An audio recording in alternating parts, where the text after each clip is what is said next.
Welcome to Center Heist Productions. It is May 6th, and this is the final synopsis of what I've added. We did all the first round, talked about all the players and all the rumors. So, first and foremost, please hit the likes and subscribe. Tell your friends about it. Try to get everybody else involved. We're trying to grow this community.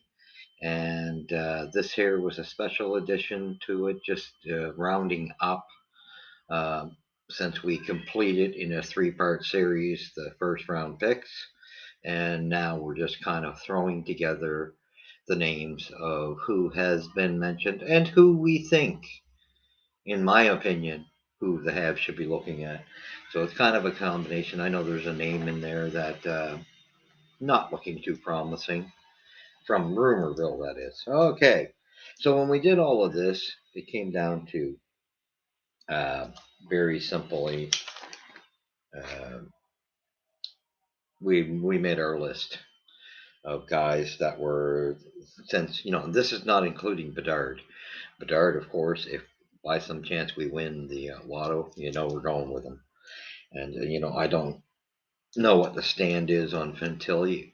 I didn't put him on my list for the fact that I seen players lower in the list that could be a better fit, in my opinion. And not it's not a knock against Fantilli. It's I didn't like what I seen in the World Championships and stuff. I just wasn't impressed with his play. Okay, so anyway, here we go. Uh, First one we're going to mention is Mitchkov. That's my first choice if we don't get Bedard. That's personally my choice, who I think we should go. And I know there's a lot of people that agree, but Rumorville coming out of certain reporters out of Quebec that some of the podcasts have picked up on are saying, and this is Rumorville, that the Habs are making it clear that there's no interest in Mitchkov. Well, I hope that's incorrect because I do think he's a loaded package, and I do think he's the next best player in the Bedard range, to be honest. I know there's a lot of risk, and that's probably what's turning teams off. So it is what it is. That's still my first choice after Bedard, and it's not even close. Unfortunately, if Rumorville is correct, we're not going near him. I don't know. I don't, not my favorite thing, but it is what it is. Then the next guy I seen in this list that has been mentioned from the USA hockey program, which is, we have all heard this name rumored again by scouts and reporters, and it's Will Smith. And there seems to be a lot of talk generated due to the fact that Hughes uh, knew this young hockey player because he was so closely associated with his son in the U.S. hockey program. So there's quite a connection there. It was the same thing he had with Jordan Harris. So that being said, there seems to be, I've heard that name in the early stages, I would say about a month ago. We were hearing a lot of Will Smith. So that seems to be, Rumorville wise, one of the leaders, actually. Don't be surprised. So after that comes, who I picked was Leo Carlson, which I like this kid myself. Mind you, I haven't really heard the Habs say either way on Carlson. Very minimal talk on this. So that was my next pick. So we now got three guys in that list. And then it goes right down to number 6, Zach Benson. I have heard a lot more next to Will Smith, a lot more of this kid's name as well associated with the Habs. So seemed to be, and he's a left winger, where Will Smith is a centerman. So these guys, and of course Mitchkov is a right winger. So and like I say, it all depends on what you're looking for, who's talking. So we're hearing a lot. I'm only going by my opinion and rumor mill. kind of using a two-sided edge. So Zach Benson has been mentioned. He sounds like he's got a good background. And then this is the shocker for me. This name has only been coming up more recent. And it's more so coming out of Quebec, reporters out of there. Uh, and there's a certain reporter there that doesn't have a great how would you say it, when he makes a rumor, it doesn't usually come to fruition because he likes to rumor. It was on our boy Tropicana on his video, and of course, again with this movement of using Arbor Jacki as being a trade piece, and I sure hope from this, because this guy does have a bad reputation as far as uh, trade rumors. This guy out of Quebec, and like I said, Tropicana mentioned the guy's name. I forget his name. I know who he's speaking of, though. I've seen this guy around, and something makes me want to say Lacroix, but anyway. Anyhow, if I know who the gentleman is, and I'm not fond of this gentleman myself because like I say, it's usually pressurized French movement.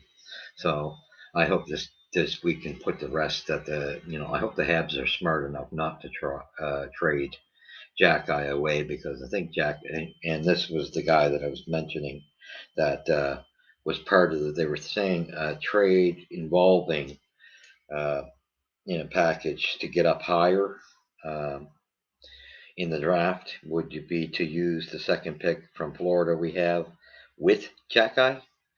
And I don't know if there's a third piece to that or what, but to move up so that they could get at this next gentleman I'm going to mention. I disagree with this movement because this is a shocker for me. It's David Rear Backer. He's a defenseman, supposed to be highly touted again in the U.S. Hockey program. So for me, why go there? Why? What is the interest when you got such a and you're going to give up somebody who's brought peace back to Montreal, which we've long awaited for and needed. Jacki is a good hockey player. He's not just a goon. He is. He's got talent. He can fight, and we need that. So our guys aren't walked all over. We've been needing it for a good 25 years, maybe even 30. We're in that ballpark range where we haven't had a player like Jacki. So we better hold on to him. And I'm sure hoping that maybe by some fluke, Gordon and Hughes, maybe they get lucky and they hear my video, and hopefully they hear the rest of us. If we all as small podcasters can get the word out, this Jacki is a fan favorite, and he brings an element to the game we've much needed. So let's pray to God that there's no truth. I know it's a huge rumorville, and this Lacroix fella seems to be. These are the type of individuals that seem to be backing that type of stuff, and I don't like it. So anyway, the next fellow was, like I just told you, David Rear Backer defenseman, and I sure hope. I'm not interested in this personally, but this is the latest player that we're hearing some talk about. Seems like there's an awful lot of more talk from the U.S. hockey program from this year. We're hearing more of it, to be honest. Okay, so that was your next guy. Going down the list, I will come back because I added a little piece with goaltenders involved. Anywho, so that's your first batch of guys that really were touted, um, and that goes up to your first 10 draft picks. Then we go over to the next one we heard is a lot of rumor was kind of, I want to say, here and there. It's been spotted, and it's Dalibor Dvorsky and centerman. And this guy seems to have the Habs eye, from what Rumorville says, reporters, scouts. I don't know what the truth is in it. And any of us who said we did know the truth, we'd be liars. Because one thing I can say is Gordon and Hughes are keeping their cards close to their chest, and they do a very good job of it. But this guy, anyway, seems to have a good hockey IQ and seems to be a good talent to be looking at, from what all my estimations of him. So this is another card that Montreal seems to have been associated with in Rumorville. Then we go down because that picks at 16. And that would be probably more related in the area of our second pick. I'd say at this point when I start talking about guys. The next one was very minimal talk, but more recent again. And this is Matthew Wood, right winger, and I do believe he's from the U.S. program as well. So there's been a little bit of talk about him of recent as well. So that being said, then we go jump from 20 to 23, and I would prefer the next guy to be our second pick. I really want this guy.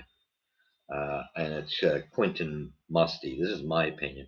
And I know Grant McKegg is on the same page.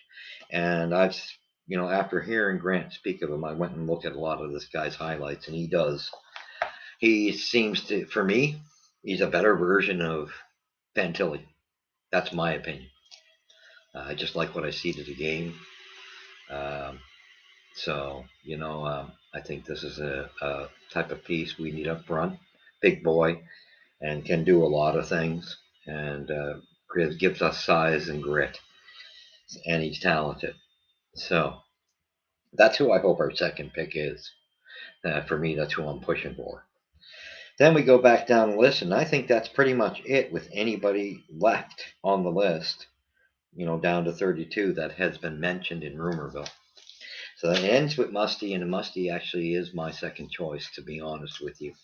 And if we're going to make noise, I would prefer we hold on to a gem like Arbor. I think, again, I'm tired of hearing this too. It seems like everybody wants to put Jordan Harris as well as if we don't get rid of Jack, I get that. Jack Eye's my more go-to next to Cooley as well.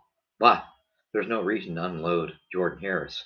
And for anybody to be pushing that, yes, I know this is the left side is the issue.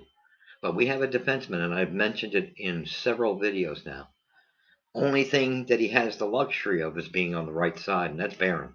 Barron is the weakest link of guys that are in Montreal that aren't in Laval and down. So if you're unloading somebody that's in Montreal, other than we know Edmonton needs to be unloaded, that's a given. If we could pull that off, go for it. I just don't think the interest is going to be there until the trade deadline. Weidman will probably just be let to walk, I'm sure. Wouldn't be a bad guy to have in Laval, though. So that's my thought. Those two must go, but we still possibly I'm just trying to think as management is thinking. If they want to unload a young defenseman, I would prefer to be somebody who's not in Montreal yet. That's my preference. And I sorry, value-wise leads me to Lane Hudson. And again, people are going to want to shoot me. I just don't know enough. I'm concerned because even with my own health risk, if it was me, I would say the same thing. You'd be better off putting your money on your future with somebody that you know has got a better health record. Can do no conditions that way. That size difference, you don't know if that problem he has is going to stay, keeping him small. We don't know if that can be corrected, and that's a big thing. And if we think for 1 minute his numbers are going to translate from the USHL or the college league to the NHL, no, it's not. It's let's be realistic. It's a faster game, a harder hitting game in the NHL. So he's going to be slowed down. Those numbers are not going to be quite as high. We know that. So to me, that's your man out. That's the guy who should be on the trade block, or unless you're going with Stubble. And I hate to see it because he hasn't even been given a shake yet. But for Jordan Harris to be named as you got to be out of your Kopic in mind. He's fit in better than Barron. He's got more grit.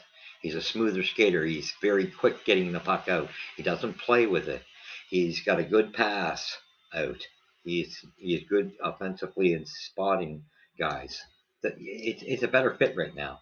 Now that's not to say that we know Barron's got talent with his skating as well, but he hasn't. He's got to put the physical physicality into his game. So right now, I mean, you got to go with what's right now.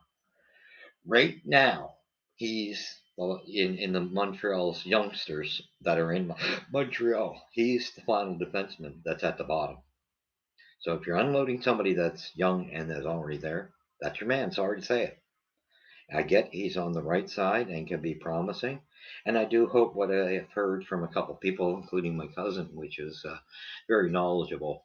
He's been in the hockey world himself, and I take a lot of I take his word pretty good there because he knows his stuff. And he seems to think that Barron could be like McAvoy in Boston, and that would be great. But we don't know that that's going to be the case. Boston has a different program. They have players, coaching units, and in their within their background that it's a totally different bunch of guys coaching these guys. Do we have the right coaching staff for defense to bring that out of Barron? I'm not. I don't know that. Now I know our defensive coach. I forget his did a fine job, but is he at the caliber of who is dealing in Boston? I don't know if that's the case. So again, if there's a guy in Montreal that's young and they want to unload, sorry, I have to lean towards Barron, not Jordan Harris. This kid's too good, and he's a good, solid midway defenseman. I think they worked hard enough to get him signed. You hold on to him. He's earned his rights. So I'm going to defend the guy. I mean, of course, I'm a Gooley, Jack Guy. Those are my top two. But Harris is right behind there, right next, and he should be. And Kasevich was a great pickup. And I'm sorry, Barron's after those guys, bottom dollar. Okay, so with that being said, that rounds up everything. I did want to mention the goaltender that I think if we make a splash, this is the type of splash I'm talking about being different. I hope they make is get yourself a third first round draft pick, and whichever pick is your bottom, go after this guy who could change the charts. We need a goaltender, and we need a really elite goaltender. So why not try to attempt to get Carson Bjarnason from the Canadian, juniors, who's got such a great rate coming on. Why not? This guy is, like I was telling you before, is a guy that can be rated as a first round pick. It just happens that this draft is so heavy it pushes him back to the second. But that would be what I'd be doing if I was the Montreal Canadiens. This is my thought. I would try to get that third. If you're going to make the splash, get a third pick. Now, whether it's above the Florida pick, it's starting to look like it would have to be, because Florida's pick looks like if they put out Toronto, which 2-0, they put out Toronto, that our pick drops closer to the bottom. So you may need to make the splash midway, and maybe Florida's pick is the pick you use to go after this goaltender. And don't forget, we have a second goaltender that could also jump in there, and that's Michael Hrubel from the American USHL. So I think one of these two kids, it's been mentioned that both of them could be first rounders. I'd be quite happy if they went for either of them. But I would hope I'm pushing and praying that it's going to be let's get a third first round pick. So that's where things set. I wanted to mention that list of who was in it and who the rumors seem to be that we're getting from scouting programs and reporters is those names I mentioned. So with that being said, that rounds up the first round. I'm not touching the second onward, other than to say that those two goaltenders, one way or the other, we should be after a goaltender. One of those two kids. That's my vote for. So with that being said, there will be a splash. I promise that you can write it down that I said this, and I've been saying it. I am convinced Montreal will make a splash. I just don't. I hope they don't jeopardize the future with someone like Arber Xhekaj. He's a fan favorite. He's been much needed in Montreal's system, and he'll be there for a long time if we hold on to him. So that's my vote. I'm voting for Arber to stay put. I'm voting even for Harris to stay put. Like I say, if you're going to do something, let it be between Barron and Hudson. And I'd be even lean more towards Hudson. because we got enough on the left, and he's on the left side. That's just my opinion. Anyway, thank you for following.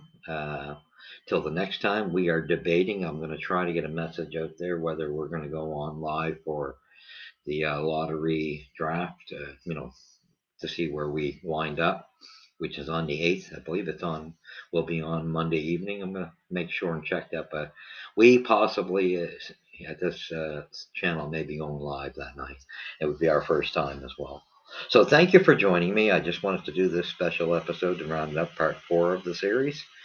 And these are kind of a combination of who Montreal's rumored and some of my own picks that I'm pushing for, which I'd rather see Montreal look at, like Michkov is first next to Bedard to me. And I'm fearing that they won't look at him. And same thing with Carlson. I just haven't heard that association either as much. I'm worried that they're looking too much at the U.S. hockey program. Not to knock on the U.S. hockey program, but I don't think we need a defenseman. I'm really not up for that. I'd rather see us go for an offensive player that we need up front to get the wheels, the cog moving up front. So anyway, with that being said, thank you very much for joining me. Hit the likes and the subscribes. Get your friends to do so as well. And until the next episode, and remember, we possibly could be live Monday evening, the 8th. I will be trying to go that route. So, where does the puck drop? And I want to thank you, the Heisomania, little Heisomaniacs. I appreciate your following, and just want to grow and get a bigger following. So, with that said, where's the puck drop first? At center ice, right here. Okay, you got it. So, thank you, everybody. God bless.